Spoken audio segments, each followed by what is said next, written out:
რატო ასრულებენ პოლიციელები უკანონო დავალებებს? იქნება ეს დემონსტრანტების დარბევა, ადამიანების ცემა თუ სრულ ჩვენების მიცემა.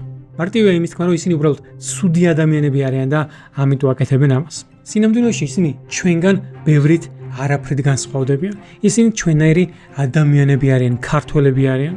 უბრალოდ ცხოვრების ამ ეტაპზე როლები ასე გადანაწილდა. ისინი პოლიციელები არიან, ჩვენ დემონსტრანტები.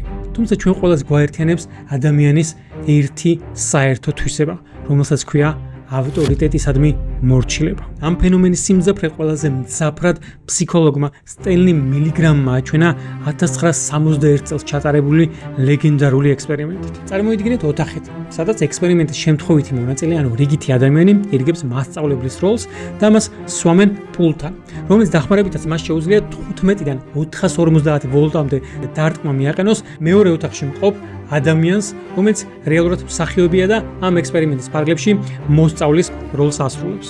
პროცესს ხელმძღვანელობს თეთრხალათიანი პროფესორი, რომელიც გამომცდელს ავალებს მოსწავლის ყოველ არასწორ პასუხზე გაზარდოს დენის სიმძლავრე. ექსპერიმენტის დაწყებიდან მალევე მოსწავლე იწყებს ყვირილს. გამომცდელები ყოყმანს იწყებენ, თუმცა პროფესორი კატეგორიულად მოითხოვს ექსპერიმენტის გაგრძელებას.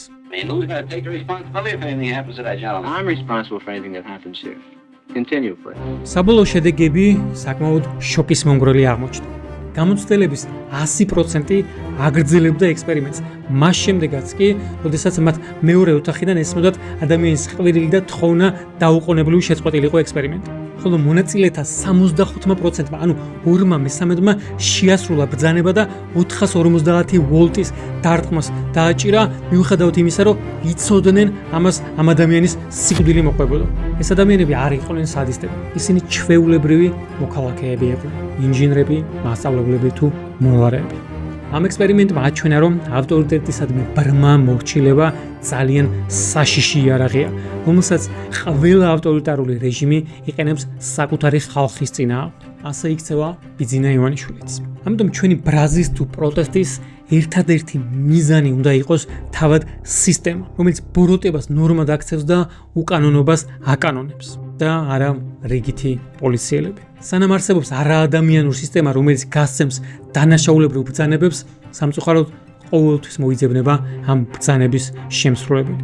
ჩვენ უნდა მოვიშოროთ თავად ეს პულტი და თავად ეს თეთრხალათიანი პროფესორი, რომელიც დანაშაულებრივ ბრძანებებს გასცემს.